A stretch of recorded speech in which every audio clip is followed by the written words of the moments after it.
जय हिंद दोस्तों, मैं सुमित उर्फ रद्दो भैया। तो मैं मौजूद हूँ अभी प्रभास कुटिया पर। तो मेरे साथ भैया जुड़ चुके हैं, तो थोड़े सबके साथ में बताएंगे क्या सबके साथ कैसे जुड़ना है और कैसे चलना है सबके साथ में, और हमें काम कैसे करना है।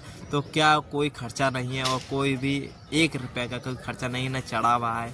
तो मैं अभी मौजूद हूँ प्रभास कुटिया पर, तो मैं भैया से थोड़ी सी वार्तालाप करूँगा। तो नमस्कार भैया जी। जी जी।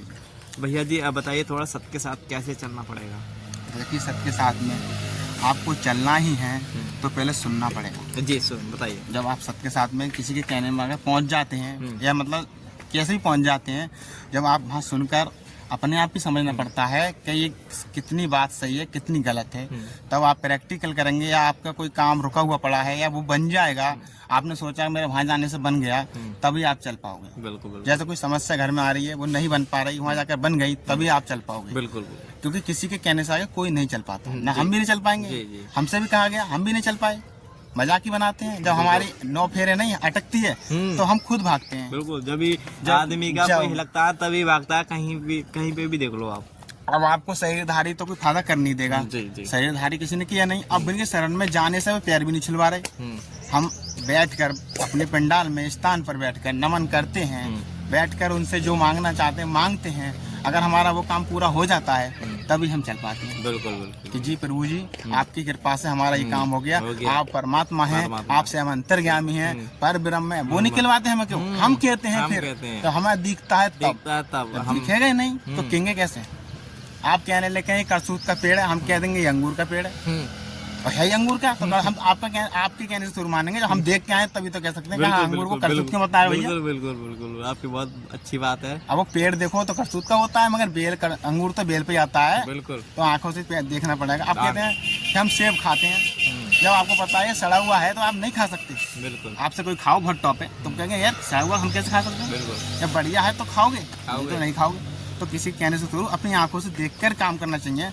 दुनिया के बातों में दुनिया बेकार रही है, आज तक नहीं बेकारती भाई। बेकाने का अगर वे काम करते तो अब तक सत्य के साथ नहीं चला पाते। और वे कह रहे हैं अगर हम आम आदमी होते, अगर आदमी स्थल से होते तो अब तक ये सत्य का मार्ग हमारे बस की बात नहीं था जो कर सकते थे। ये तो परब्रह्म परमात्मा की कृपा है।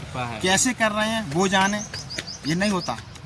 ये भी अपनी पढ़ाई लिखे कि ये खेती बाड़ी छोड़ करके कौन आना चाहता है, कौन नौकरी छोड़ना चाहता है? अरे लाइन में लगना पड़ता है भैया नौकरी के, तब भी नंबर नहीं आता। और उन्होंने छोड़ करके सत्य का मार्ग खुशी में नहीं लिया है। ये नारायण ही प्राकट किया है तब हुआ है। अब कह रहे हैं सृष्टि की रचना होनी है इसी शरीर के द्वारा। आप कैसे करेंगे वो करेंगे, हमारे कहने से थोड़ी होगी। हम तो उनसे प्रार्थना ही करेंगे बस प्रभु हम पे कृपा बनाए रखना, प्रभु अपना आशीर्वाद बनाए रखना। सत्य धर्म की स्थापना कैसे करेंगे? नारा नहीं करेंगे तो हम कर देंगे, आप कर देंगे, कोई नहीं करेगा। बिन की मार्ग है। आपके बच्चे क्या कितने गलत रास्ते पर चले तो माँ बाप का फर्ज बनता है उन्हें सही रास्ते पर लाने के लिए। तो वो ही फर्ज वो कर रहे हैं भाई। आप दारू छोड़ोगे या शुद्ध आत्मा भेजी थी उनने, आपने गंदगी में डुबा दी, बोतल में पहुए में डुलवा दी। अब वो गंदी हो गई, अब उन्हें शुद्धता लाना है आपके लिए आपकी बस की बात तो है नहीं। उसे परमात्मा ही छुटा रहे हैं। उनके शरण में जाओगे तो वो छूट जाएंगी, आपकी आत्मा शुद्ध बन जाएंगी।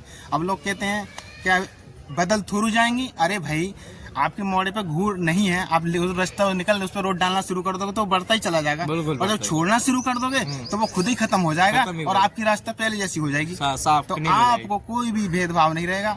अब जातिवादी देखते हो तो यहाँ पर किसी जातिवादी तो है नहीं। आप कहते हैं कि वो धर्म, यहाँ पर केवल मानवता है, मानव धर्म है। हम सब भाई भाई हैं। उन्होंने कह दिया अब अरे किसी भी जात का आदमी हो वो एक मानवता ही है, मानव है, सच्चा मानव, सच्चा प्रेमी। उसके गले लगोगे तो आप में प्रेम बढ़ेगा, और आप उसमें खटबट करके चलोगे तो आप में दूरियां बढ़ेंगी। तो दूरियां में मजा नहीं आएगा, नजदीकियां में मजा आएगा। तो इसलिए भैया जिस किसी को रहना है मिलजुल के रहो। अपने घर परिवार को देखो, दुनिया को मत देखो। दुनिया तो कहती रहती है कमाने पे गौर दो, खेती बाड़ी में गौर दो, नौकरी पे गौर दो। और समय निकाल कर अगर आपके पास है तो सबका साथ जरूर करें, क्योंकि आज के परमात्मा नारायण साकार हरि हैं। इसलिए कल तो हमने देखा नहीं, आज को भी हम छोड़ देंगे तो पता है हमारा अतीत तो चला गया और भविष्य चला गया तो वर्तमान खराब अपने आप हो जाएगा। तो फिर हमें बचाने वाला कोई नहीं है। इसलिए भव सागर से पार होना है तो नारायण हरि की शरण में आना ही पड़ेगा। आप कहते हैं कुछ नहीं है तो इंतजार करो समय का कि क्या है क्या नहीं। बहुत भाई इनकी नीला देख देख कर तो चले हम। क्योंकि आज हम अपनी बताते हैं, इतनी दुख की घड़ी में पैदे हो गए कि आज सब लोग तो मजाक बनाएंगे जब कुछ नहीं रहता है जिसके पास, तो दुनिया मजाक बनाती है कि कुछ नहीं कुछ नहीं। आज हमारे पापा पे ज़मीन जो भी थी 2-4 बीघा, वो बीमारी में ठीक हो गई, और खाटों पर कोई दवा फायदा 1-1 फुट उलते थे, भूत व्याधा में भी शामिल थे, मगर कोई फायदा नहीं हुआ। आज उनकी कृपा से नारायण हरि की शरण में जाने से खैर कुछ नहीं हुआ, तो वो बीमारी भी खत्म हो गई।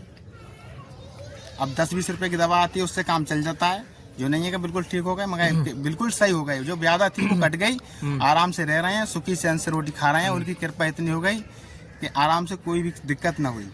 कुछ लोग कहते हैं कि ये साधारण से आदमी हैं। कुछ लोग बोलते हैं तो कहते हैं कि भगवान जैसे कैसे हो सकते हैं। आप तो देखा, आप गए सामने से, ठीक है, आपने वे बैठ कर मंच पर बैठे, तो आप गए बोला ये तो कोट पैंट पहन रहे हैं, ये तो बाबा हमारे जैसे ही हैं, इनमें कुछ नहीं है। तो इन्होंने जाते हैं बोलते हैं कि मेरे वस्त्रों को न देखें, वस्त्र आप भी पहन रहे हैं, मेरे वेशभूषा न देखें, क्योंकि वेशभूषा आपके पास भी है।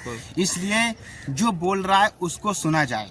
वे बोलते हैं जो आ रहा है अंदर से उसको सुना जाए, जरूर, क्योंकि वो किसी आदमी नहीं है, वो नाम है नारायण साकार की संपूर्ण अनुसार सदा के लिए जय जयकार हो। ना तो वो जन्मता है ना मरता है, हमेशा कायम धाम रहते हैं, क्योंकि निराकार ब्रह्म साकार रूप में आकर के ही दर्शन देते हैं।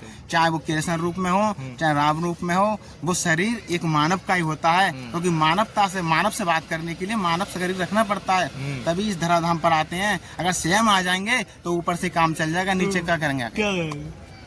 जब बच्चे नीचे हैं तो माँ बाप को भी नीचे आना पड़ता है। बिल्कुल। अब माँ बाप को कहता है वो नहीं, अरे भाई इसलिए आए हैं कि हमारे बच्चे बिगड़ रहे हैं, तो सुधारेंगे नहीं? बिल्कुल, क्यों नहीं? क्या करना है? जब तुम कहोगे कि हम बेका दिए उलझा में आ गए, जैसे माँ बाप पूछते आए वैसे हम पूछने लगे, तो आपको समझ तो है नहीं। अब नारायण हरि ने कही किसी से काम चलने वाला नहीं, अब स्वयं को जाना पड़ेगा। तो इसलिए नारायण हरि मानव शरीर में उतर कर और अपने भक्तों को जगा रहे हैं, और जो जगते चले जाएंगे वो उनके होते चले जाएंगे। अब जो नहीं मानेंगे, अब तुमने देखा ही है, दिया श्री कृष्ण जी गंगा जी में, जमुना जी में बहा रहे थे, श्री कृष्ण जी के हाथी आ रहे थे, वे बाहर लगा रख रहे, बोले जो मेरे पास आएगा उसे मैं बचा लूंगा, और जो मेरे पास नहीं आएगा वो कहीं जाओ, उससे मेरा लेना देना नहीं। तो आप इतने बढ़िया हैं, अपने आप को देखिए, किसी के बहकाव में नहीं आइए। ये साकार हरि परमात्मा थे, हैं और रहेंगे। इनके अलावा इस दुनिया में किसी का कोई नहीं है, क्योंकि जे हैं, लोग कहते हैं कि आदमी हैं, जे कहते हैं जीते जी नारायण हरि काम आएंगे, और आप शरीर छोड़ दोगे जब भी नारायण हरि परमात्मा ही काम आएंगे। इनके अलावा दुनिया में कोई किसी का नहीं है। इसलिए भैया इनको माने। मेरा तो यही अनुरोध है कि सभी भाई बहन हैं, कोई विरोध ना करें, कोई किसी का विरोध ना करें, आप मिलजुल के रहें, बस प्रेम से बोलेंगे नारायण साकार हरि संपूर्ण में सदा के लिए जय जयकार जय जयकार। भैया जी आप वो एड्रेस अपना नाम हम बता दें। जी भाई, मेरा नाम भैया गजेंद्र है, गांव खेड़ाकाश से, तहसील चंदोसी, जिला संभल से। बस भैया देखिए, भैया जी ने बहुत अच्छी बात कही है कि सत्य के साथ हमें कैसे चलना है और क्या काम करना है।